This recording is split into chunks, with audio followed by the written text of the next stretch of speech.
Bonjour tout le monde, il sera question dans ce vlog de 20th Century Woman, un des films nommés aux Oscars du meilleur scénario, et si vous me demandez mon avis, c'est lui qui aurait dû l'emporter, mais vous savez que j'ai beaucoup de mal avec le gagnant du scénario original, mais c'est 20th Century Woman qui à mon avis aurait dû l'emporter. Le film se passe dans les années 70 et raconte l'histoire de la famille Fields, qui est représentée par Dorothy, la maman, et son fils Jamie, qui vivent dans une maison qu'ils sous-louent à d'autres personnes. Il y a un mec d'une quarantaine d'années qui s'appelle William qui vit avec eux. Il y a une jeune artiste punk qui s'appelle Debbie, qui vit aussi dans la maison. Et cette maison est aussi visitée régulièrement par Julie, la meilleure amie de Jamie. Et la mère de Jamie, se sentant un peu détachée du monde moderne qui l'entoure, détachée de son fils, qu'elle a l'impression de devoir s'éloigner, va demander l'aide des deux autres femmes de la vie de Jamie, donc Debbie, la colocatrice, et Julie, la meilleure amie de Jamie, pour l'aider à faire de son fils un adulte et un homme, entre guillemets. Et donc chacune va y aller de son petit conseil pour aider ce jeune garçon à se former, puisque ça va être l'idée du film, c'est de suivre ce jeune garçon alors qu'il devient, qu'il abandonne plus ou moins l'adolescence. Et j'adore ce film. On pourrait littéralement appeler ça un film d'époque. Mais d'habitude, les films d'époque sont des films avec des costumes très très marqués, des films qui se passent dans les années 30 ou encore plus loin au XVIIe, XVIIIe siècle avec des costumes et des machins. Là, c'est un film sur une époque récente. Reste que c'est une époque quand même. Et c'est vraiment ça que le film va essayer de montrer, c'est faire un espèce de bilan des lieux, d'état des lieux de la culture de l'époque à travers cette famille et ces personnes.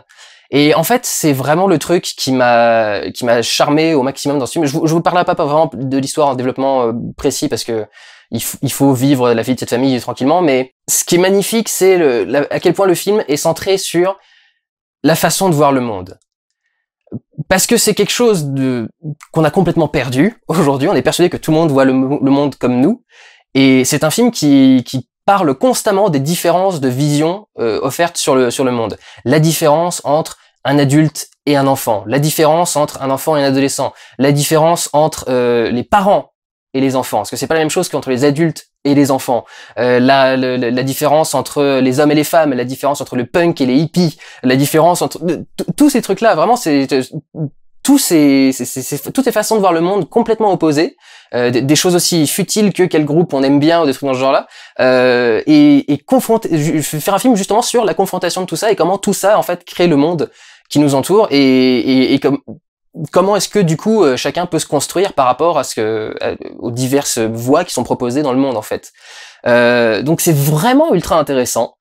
Parce que j'ai pas vu beaucoup de films parler de ça et rarement aussi bien et avec autant d'applications à le faire.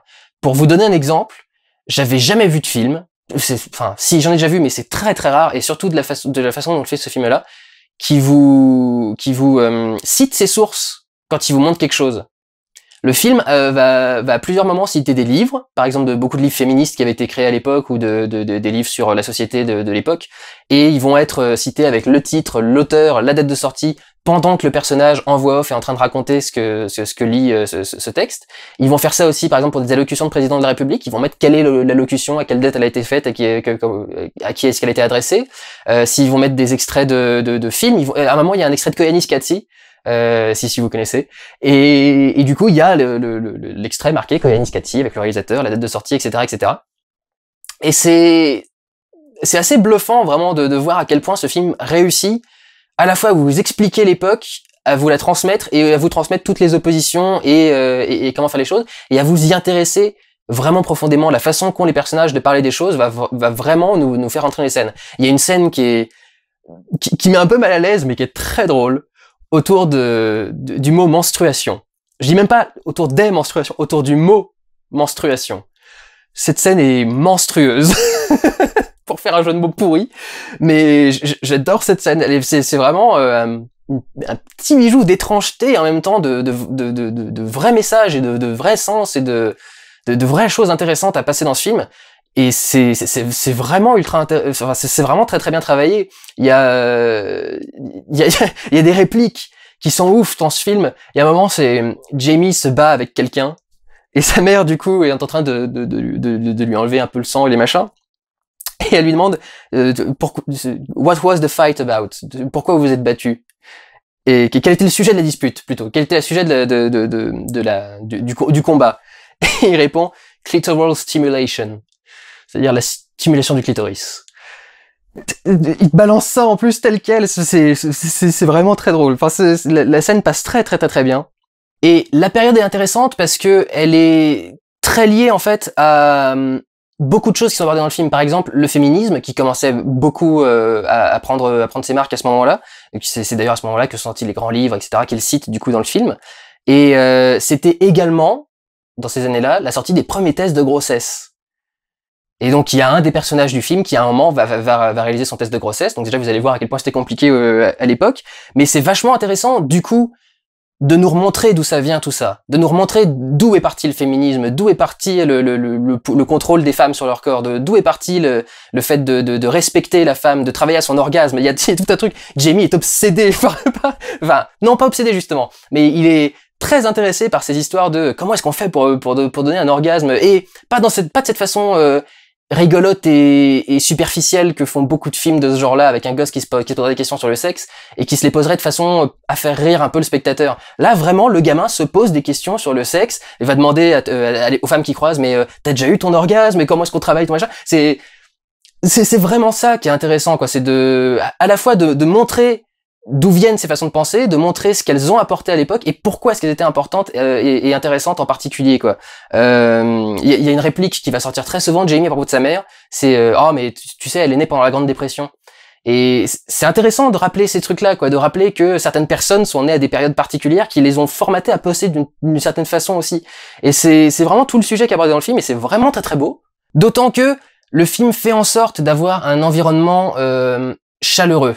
C'est-à-dire que, par exemple, une astuce très bête, c'est la maison dans laquelle vivent Dorothy et Jamie. C'est eux qui l'ont retapé en gros, et c'est elle qui a repeint les trucs et qui a fait les trucs à la débrouillardise, quoi. Et c'est intéressant parce qu'en fait, ils ont mis des taches très colorées dans tous les décors. C'est-à-dire que genre la cuisine, les murs sont bleus, les placards sont jaunes, il y a la pièce au fond, le truc est rouge. Enfin, il y a un gros travail comme ça des couleurs qui arrivent dans le film, qui fait que le film est jamais sombre et neutre. Il y a toujours un côté un peu léger et qui nous permet d'être rappelé à quelque chose de plus intéressant. Généralement, quand on va vouloir avoir un truc un peu froid, on va mettre du blanc plutôt que de mettre de l'ombre ou du noir ou de mettre du gris. On va juste mettre une lumière très blanche qui du coup va être très directe et qui va être un peu pas très flatteuse et du coup faire ce côté rappel à la réalité. Donc tout ça est très bien tourné, beaucoup de lumière naturelle, je pense, la lumière naturelle, beaucoup de lumière naturelle, je pense, parce que cette façon de se diffuser dans les décors, etc. Pour moi, il y a que la lumière naturelle qui peut faire un truc aussi esthétique et joli, mais il y a de très bons chefs-op qui font des très bons trucs avec des lumières artificielles, mais ça a l'air d'être de la lumière naturelle. Il y a aussi des petits filtres sur l'image pour évoquer aussi l'époque. Il y a des filtres un peu psychés. Genre va y avoir certains passages où les choses vont devenir un peu floues et vont se séparer en nuances de bleu, jaune, rouge et du coup vont faire un espèce d'effet un peu psyché avec des couleurs un peu partout qui éclatent. Et il y a aussi ce petit effet d'accélérer qui revient à plusieurs moments où on voit les personnages du coup faire des choses particulières. C'est généralement sur Julie qui arrive quelque part et qui a toujours l'air d'arriver un peu en discrétion, donc peut-être la raison de l'accélérer, mais c'est peut-être juste une question d'ambiance et pour travailler avec la musique aussi. La sélection musicale de ce film est géniale.